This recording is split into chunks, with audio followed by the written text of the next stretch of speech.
before the Koch brothers and Time Incorporated, before Better Homes and Gardens, Family Circle, Parenting and 17 local TV stations, there was the Iowa Farmers Tribune and its fiery populist politics.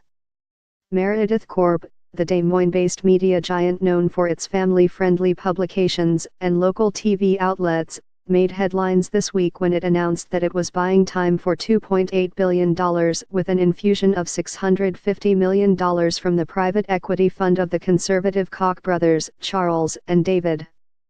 Time and the Koches say they are passive investors who have no interest in shaping the editorial content of the Time publications. Others aren't so sure.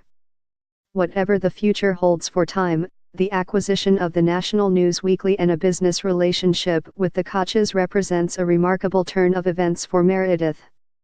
The company, known for its agricultural and lifestyle journalism, has deep roots in the 19th century's left-leaning agrarian populism, a movement whose tenets included intense suspicion of rich men like the Koch brothers, who were viewed as plutocratic robber barons.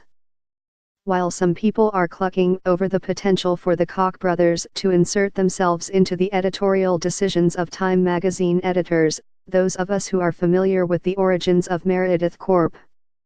are wondering whether those Koch boys really know what they have gotten themselves into. Randy Evans, retired opinion page editor of the Des Moines Register, said via email.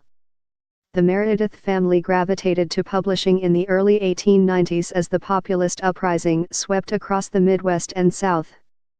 English-born Thomas Meredith was a prosperous Iowa farmer sympathetic to the populist movement, which favored a graduated income tax, government control of the railroads, and an inflated currency that would favor farmers and others drowning in debt. And in the early 1890s, there was a populist publication in Iowa's capital that needed his help.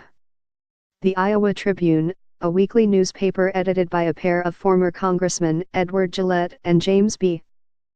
Weaver, had been publishing since the early 1880s. Its front pages, featuring turgid speeches about free silver, and denunciations of malevolent monopolies and bankers, read exactly like a publication edited by a couple of politicians. Monopoly is cruel, the paper declared in a characteristic rhetorical flourish on January 7, 1891. It has an insatiable maw but no heart.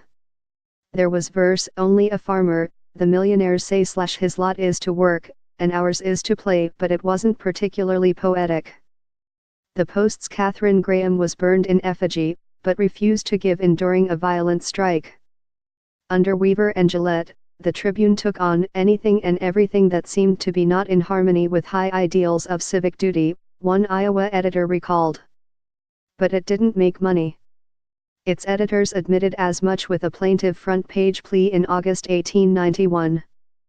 The Reform Press has been and must continue to be the chief instrument in educating the people, the Tribune declared. The Tribune urged populists and their allies to aid the struggling Reform Press and refuse further sustenance to the enemy.